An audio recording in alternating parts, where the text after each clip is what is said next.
नमस्कार दोस्तों, AR mathematics academy की ऑनलाइन यूट्यूब क्लासेज में आपका स्वागत है। दोस्तों अपन 6.1 पढ़ रहे थे और 6.1 अपन ने पूरी कर ली थी, जिसमें उन सेकंड ऑर्डर के लीनियर डिफरेंशियल इक्वेशन को सोल्व किया जाता है जिनमें पूरक फलन का एक भाग अपने को मालूम हो। लेकिन दोस्तों ये बात तो ज़रूरी नहीं है ना कि पूरक फलन का एक भाग आपको हमेशा ही मालूम हो जाए, ज़रूरी नहीं है। मान लो कि कोई ऐसा सेकंड ऑर्डर का लीनियर डिफरेंशियल इक्वेशन है जिसमें पूरक फलन का एक भाग अपने को मालूम नहीं है। अब एक भाग मालूम नहीं है तो फिर अपन उसको जो अभी तक अपन ने मेथड पढ़ा है उसकी सहायता से सोल्व कर नहीं सकते। तो अपन कैसे करेंगे वो मैं पढ़ाता हूँ 6.2 के अंदर। तो देखना आप 6.2 जो है उसका जो नाम है वो नाम है नॉर्मल फॉर्म। क्या है? Normal form.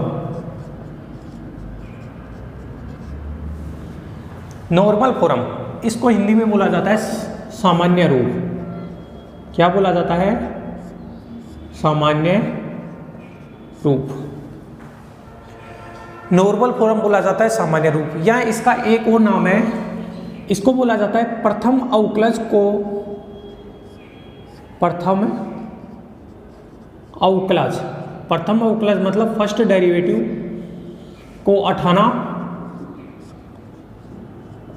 या तो इसको बोला जाता है प्रथम अवकलज को उठाना या परतंत्र चर में परिवर्तन। परतंत्र चर में परिवर्तन ये भी बोला जाता है। क्या होता है? मेन नाम है इसका नॉर्मल फॉर्म। इसमें प्रथम डेरिवेटिव को उठा दिया जाता है, इस कारण इसको बोला जाता है कि प्रथम अवकलज को उठाना। या फिर ये जो अपन पढ़ेंगे इसमें जो डिपेंडेंट वेरिएबल y है उसको किसी अन्य डिपेंडेंट वेरिएबल में परिवर्तित कर दिया जाता है, तो इसका नाम परतंत्र चर में परिवर्तन ये भी होता है। सबसे पहले तो अपन इसका पूरा आर्टिकल पढ़ेंगे। आर्टिकल में एक दो फॉर्मूले ऐसे आएंगे जो अपने को याद भी रखने पड़ेंगे, तो उनको याद भी करना है। ठीक है फ्रेंड्स, तो सबसे पहले मैं बताता हूँ कि माना दिया गया सेकंड ऑर्डर का रेखिक अवकल समीकरण। माना दिया गया सेकंड ऑर्डर का रेखिक अवकल समीकरण क्या है? d2y upon dx square plus p dy upon dx plus qy बराबर r, जहाँ p q r है वो x के फलन है। ये सेकंड ऑर्डर का अपने को लीनियर डिफरेंशियल इक्वेशन है दिया है, इसको सोल्व करना है। अब इसको सोल्व करना है तो 6.1 में दोस्तों अपन ने ये पढ़ा था कि अगर अपने को पूरक फलन का एक भाग मालूम है तो अपन इसको आसानी से सोल्व कर लेंगे। लेकिन अब पूरक फलन की तो बात ही नहीं कर रहे हैं, पूरक फलन की बात नहीं कर रहे हैं, तो कोई अन्य तरीका देखते हैं इसको सोल्व करने का। तो देखना मैं यहाँ ये लिख सकता हूँ ना, अब ये लिखने की जरूरत नहीं है, आप ऐसे समझ लो कि भाई ये जो सेकंड ऑर्डर का लीनियर डिफरेंशियल इक्वेशन दिया है उसमें ऐसा तो जरूरी है ही नहीं ना कि आपको हमेशा पूरक फलन का एक भाग मालूम हो जाए। इसका मतलब 6.1 का जो मेथड है वो फेल हो जाएगा। जब आपको पूरक फलन का एक भाग नहीं मिलेगा तो 6.1 का मेथड क्या हो जाएगा? फेल हो जाएगा। ओके, यदि पूरक फलन का एक भाग ज्ञात नहीं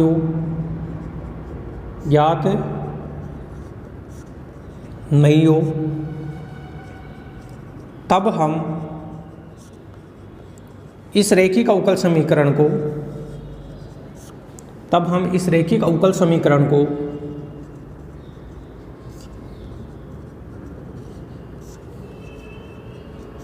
6.1 के तरीके से सोल्व नहीं कर सकते। सही है ना? सोल्व नहीं कर सकते। तो सोल्व करने के लिए एक अलग तरीका है मैं मान लेता हूँ, माना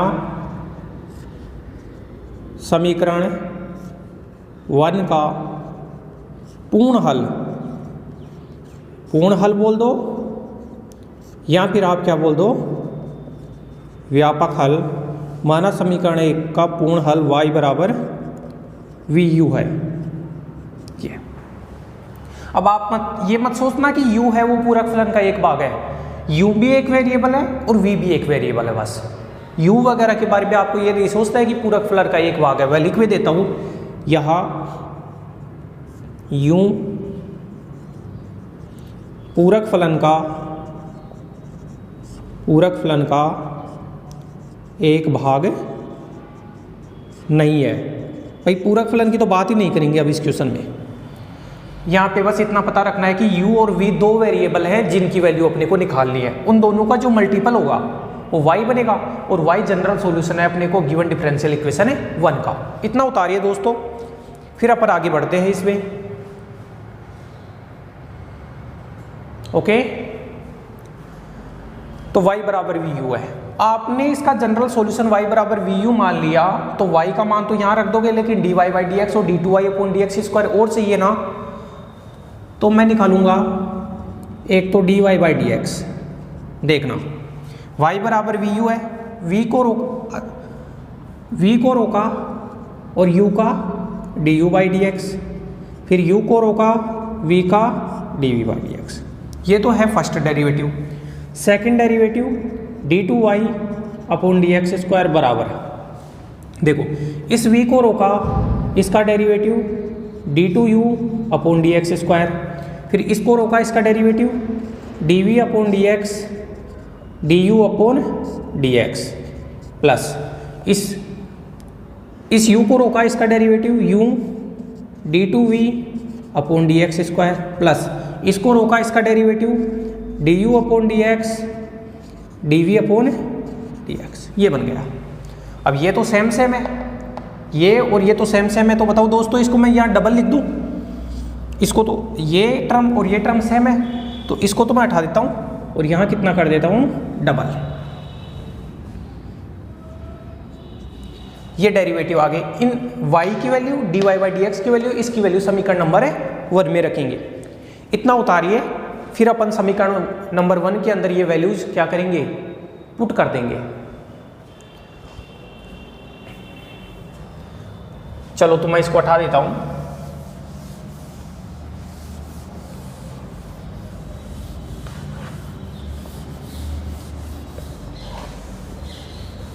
मैं यहां लिखता हूं put these values in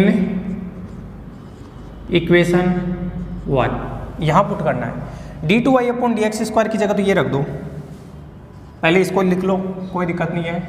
u d2v upon dx square, plus इस वाली टर्म को ऐसे लिख सकता हूँ ना, 2 du upon dx dv upon dx, plus इस वाली टर्म को v d2u upon dx square, plus dy by D x को p से गुणा करना है, तो ये बनेगा pv du by D X, और इसको p से गुणा करेंगे तो pu dv by D X, ठीक है।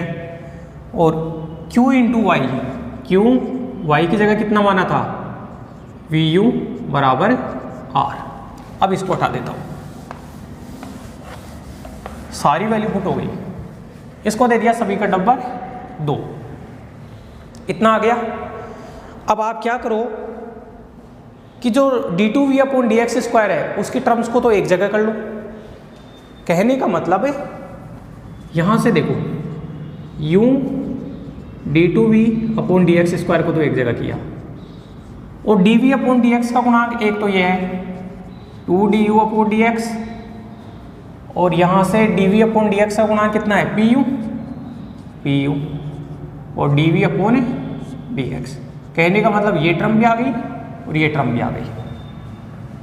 इसके बाद में प्लस ये कितना है, v d2u upon D X square plus ये कितना है P V D U upon D X plus ये कितना है क्यू वी यू बराबर आर। इतना हो गया। अगर एक स्टेप और लिखना चाहूँ मैं तो u D two V upon D X square plus इस चीज़ को 2 D U upon D X plus P U D V upon D X plus v common ले लो यहाँ से, v कॉमन लोगे तो ये बनेगा D two U upon D X square plus P D U upon D X plus Q U बराबर R. इसको डाल दिया इक्वेशन नंबर 3। अब देखो दोस्तों, इसका नाम मैं बता रहा था ना, प्रथम अवकलज को हटाना। तो क्या किया जाता है कि u का चयन इस प्रकार किया जाता है कि ये पूरा का पूरा जीरो हो जाए, ये पूरा का पूरा जीरो हो जाए। तो बताओ ये पूरा का पूरा जीरो होगा तो फिर D V upon D X हट जाएगा ना इसमें से, और ये D V upon D X क्या है प्रथम अवकलज। तो ये इंपॉर्टेंट चीज है, आपको लिखना है कि u का चयन है, u का चयन है इस प्रकार किया जाता है कि इस प्रकार किया जाता है कि u का चयन इस प्रकार किया जाता है कि ये जीरो हो जाए। क्या 2 D U upon D X plus P you का मान जीरो हो जाए। अगर इसका मान जीरो हो जाएगा तो फिर ये ऑटोमेटिक हट जाएगा। तभी तो इसको नाम, इस जो आर्टिकल अपन कर रहे हैं इसका नाम प्रथम अवकलज को हटाना है, क्योंकि प्रथम अवकलज हट जाएगा। और यहाँ से मैं ऐसे लिख सकता हूँ या नहीं, देखना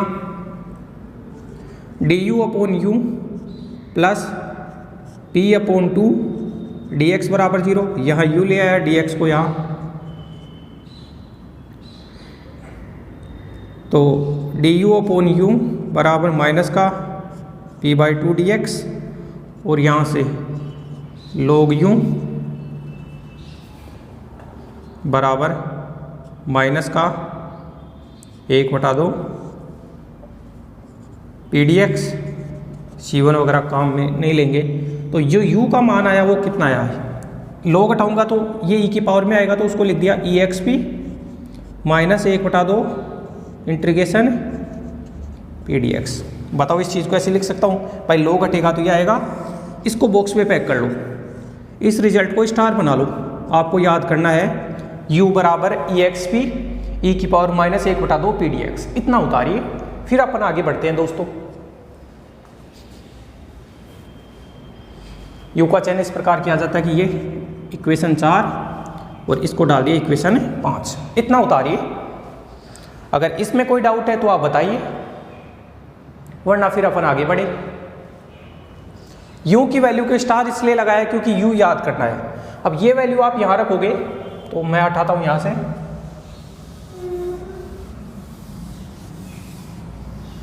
अब u की वैल्यू रखने से इक्वेशन 4 की वैल्यू 3 में पुट करेंगे तो मैं लिखता हूं देन इक्वेशन 3। देखो इक्वेशन 3 क्या बना, ये था u d2v था ना, ये बना u d2v upon D X square, ये पूरा जीरो। ये जो है v d2u upon D X square plus p du upon D X plus Q you, और बार कितना है v आ ही गया बराबर r। इसको भी हटा दिया, इसको डाल दिया इक्वेशन नंबर 6। अब देखना दोस्तों, अब देखना कि मैं क्या करूंगा कि एक बार D U upon D X की वैल्यू लिखता हूं। तो यहां से देखो आप इक्वेशन 4 से by equation 4 D U upon D x का मान कितना है, D U upon D x का जो मान है यहां से इसको इधर लेके आओ, माइनस का पी यू अपॉन और ये भाग में 2 माइनस का पी यू अपॉन 2। अब इसका कोई काम नहीं है अपने पास, तो इसको भी हटा देता है। और u की वैल्यू तो देखो आपको याद ही रखनी है, ये बन गया। तो बताओ अगर मैं d2u upon D X square निकालना चाहूँ तो आप क्या लिखोगे, माइनस का 1/2 तो बार, इसको लिखोगे P D U upon D x, भाई पी को रोका, यू का D U upon D x, you को रोका D P upon D X. ठीक है, तो -1/2 D U upon D X की वैल्यू ये वैल्यू उठा के वापस यहाँ रख दो, तो माइनस का 1 पी तो पहले से है, तो p²u/2 और प्लस का u dp अपॉन dx। अगर इसको गुणा कर देंगे तो ये कितना बना, p²u/4 और माइनस का u/2 dp अपॉन dx। और du अपॉन dx की और ये वाली वैल्यू आप इक्वेशन नंबर किस में पुट कर दो, वापस से इक्वेशन नंबर 6 में पुट कर दो। तो put these value in equation 6। Equation 6 में पुट करोगे तो देखिए इक्वेशन 6 क्या बनेगा। देखो ये कितना है, u d2v upon dx² plus v।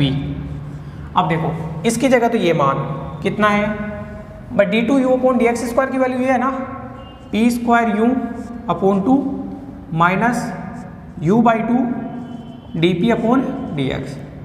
ये वैल्यू तो यहाँ प्लस जो du अपॉन dx की वैल्यू आई है उसको पी से गुणा करके लिखो, तो इसको पी से गुणा करके लिखेंगे तो बनेगा माइनस का p²u/2 लिख दिया, प्लस ये कितना है qu बराबर r। ये वैल्यू और ये वैल्यू यहाँ पुट कर दी मैंने। ऐसा करने से तो ये तो कट गया, ये तो कट गया।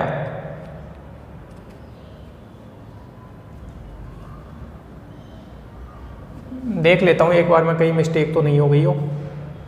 अच्छा ये वैल्यू पुट की तो ये 4 है ना, ये 4 है तो ये कटा नहीं।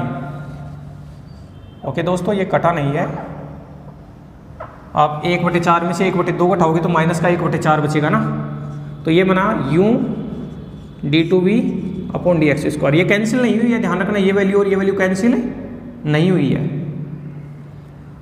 Plus v। ये तो माइनस का 1/2 और ये प्लस का 1/4, तो माइनस का 1/4 p²u। ये कितना है qu, ये कितना है minus u/2 dp upon dx बराबर r। ये कैंसिल नहीं हुआ था, ठीक है ना भाई। ये -1/2 1/4 तो ये हो गया। अब u का भाग दे दो इसमें पूरे में, तो ये बना d2v upon dx² plus v। u का इसमें भाग देंगे तो देखो इसको आगे लिख देता हूँ, u का भाग देंगे तो ये तो q माइनस ये कितना बचा 1/4 p², ये कितना बचा -1/2 dp अपॉन dx बराबर ये कितना बचा r अपॉन u। भाई u का पूरे में भाग देना है तो u कट गया और यहाँ भाग में u लग गया और ये बन गया इक्वेशन नंबर 6। इतनी चीज उतारिए, हो गया है अपना ये आर्टिकल। अब थोड़ा सा और बताना है इसमें।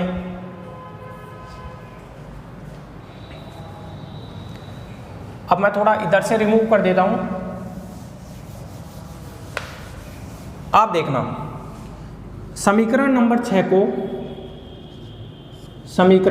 को निम्न प्रकार लिखा जा सकता है। निम्न प्रकार लिखा जा सकता है।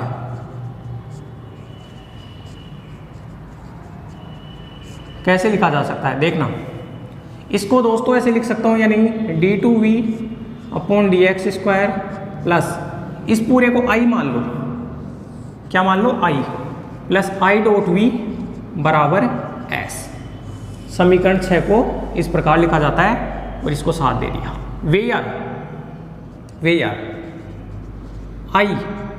i किसको माना, i माना है इसको, तो याद करना है i की वैल्यू है q minus 1/4 p² minus 1/2 dp upon dx। इसको याद करना है।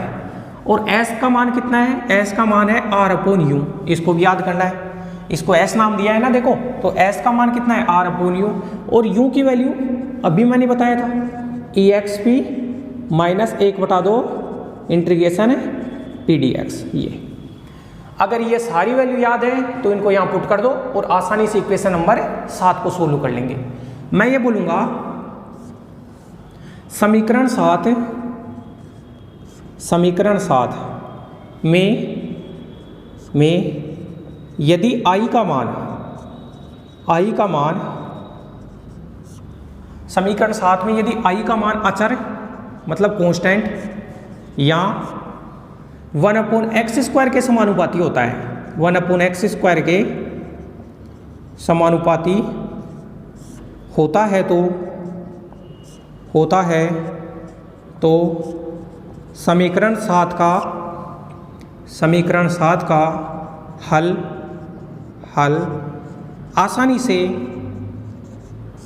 से ज्ञात किया जा सकता है, आसानी से ज्ञात किया जा सकता है।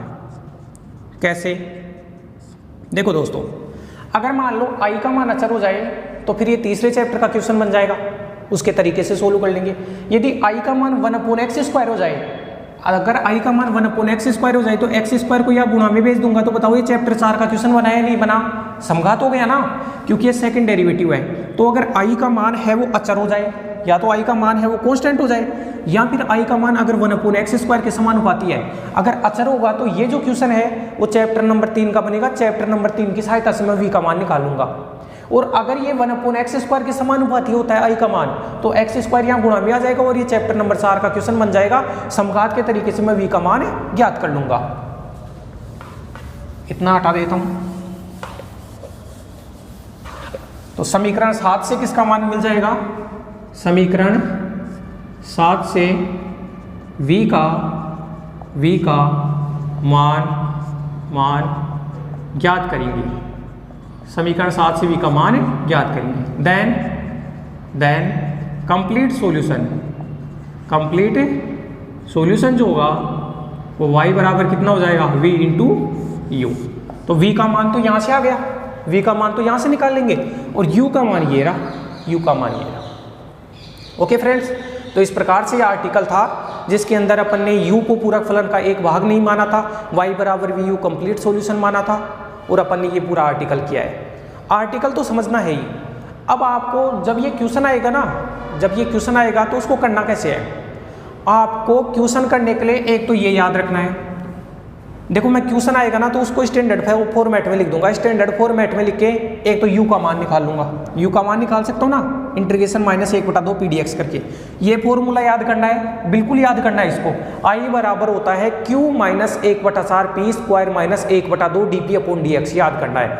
s का मान होता है r/u, r तो स्टैंडर्ड फॉर्मेट में कन्वर्ट करके r का मान निकल जाएगा, और जो u का मान होता है वो होता है exponential integration -1/2 pdx, exponential -1/2 integration pdx, ये मान याद करने।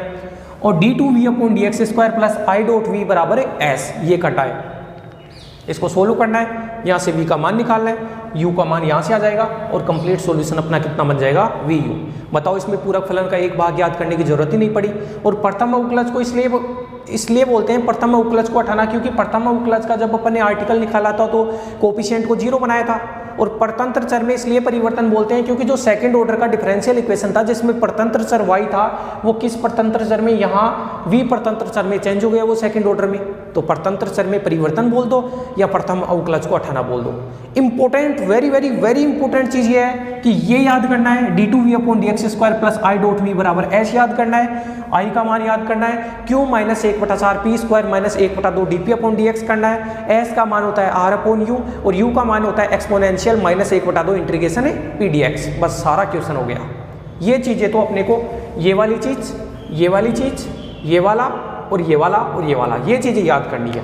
और अगर ये याद हो जाता है तो फिर क्वेश्चन कुछ भी नहीं, क्वेश्चन बहुत आसानी से हो जाएगा।